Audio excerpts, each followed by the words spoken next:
Hey guys, good morning. Today is January 6th, day 6 of Wise Up, a daily dose of wisdom from the book of Proverbs for your daily life. And good morning. Here we are. We're taking a look at Proverbs chapter 6, verses 16 through 19. Hope you guys are getting ready to have a great day today. Let me start by asking you this question. Have you ever been hurt before? Let me ask you another question. Have you ever been hurt by somebody close to you? A lot of us have. And unfortunately, that's the way things go sometimes. But if I were to ask you this, you could probably tell me a couple things that somebody could do that hurt you, right? Like maybe it's lying to you, or maybe it's treating you like you don't belong somewhere, right? Those are ways that we can be hurt. And if I were to ask you this question, maybe a step further, but what might it take not to hurt you, but maybe somebody you know, a loved one, right? For instance, maybe you know something that if you, for instance, most moms, if you treat their kids badly, you hurt the mom, right? Like that hurts her heart.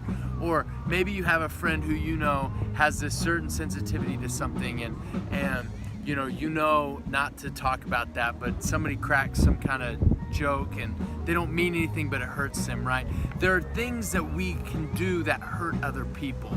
So I want you to think about that question for just a second. And like I said, maybe it's lying, or maybe stealing.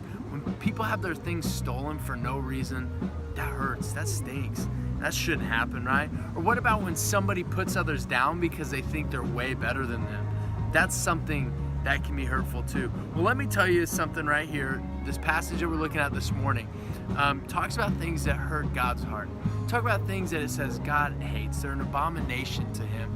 And we're not reading this to say God hates this and if you ever wrestle with this, like you're the worst person and God won't forgive you. That's not what we're reading it.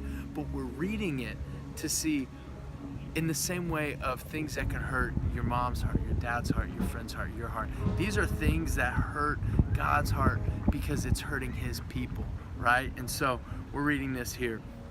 Join me. There are 6 things that the Lord hates, 7 things that are an abomination to him: haughty eyes, a lying tongue, hands that shed innocent blood, a heart that devises wicked plans, feet that make haste to run to evil, a false witness who breathes out lies, and one who sows discord among brothers. Let me just go quickly over those things.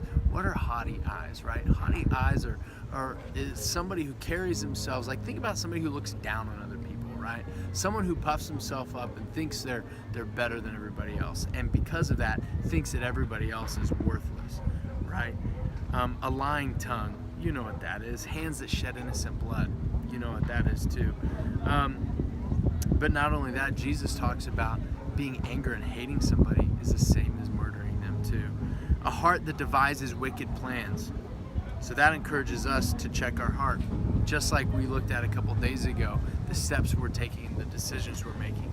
Feet that make haste to run to evil. That means people that jump at the opportunity to hurt other people, to do evil things, to do mean things. A false witness who breathes out lies, not telling the truth because God wants us to live and walk in the truth, and so it hurts him and it hurts his people when we don't do that. And one who sows discord among brothers. Think about the idea of brothers being related and closely knit like a family, and to sow discord among that, disunity in that, it hurts. So in emphasizing this, when he says 6 things, 7 things, what he's doing is he's putting emphasis, and he does it several times really throughout the Proverbs, but he's putting emphasis on this particular thing, and he's saying this is important. Check this out. And we may even see this later on in the month as we look at this, but he's emphasizing the importance. And like I said a few minutes ago, he's doing this, he's making this list, of things that, yes, God hates, yes, that are an abomination, but more so, things that hurt God and things that hurt his people. Because when we hurt God's people, it hurts God as well. And so, all of God's word, right? The whole kind of passage of his word all together is to simply do this, right? A, obviously teach us about salvation and how to obtain it. But 2, God's word is to be meditated on, is to be thought on. And the people in first century and before that, God's people over time have known that to be true. And so it's up to us to meditate on that. So think about that, reread that. As we read the Proverbs this month, read and meditate on what God is telling us, what's true, and how we should be and how we can be changed. So if there's something for you today, think about that, and we'll see you tomorrow.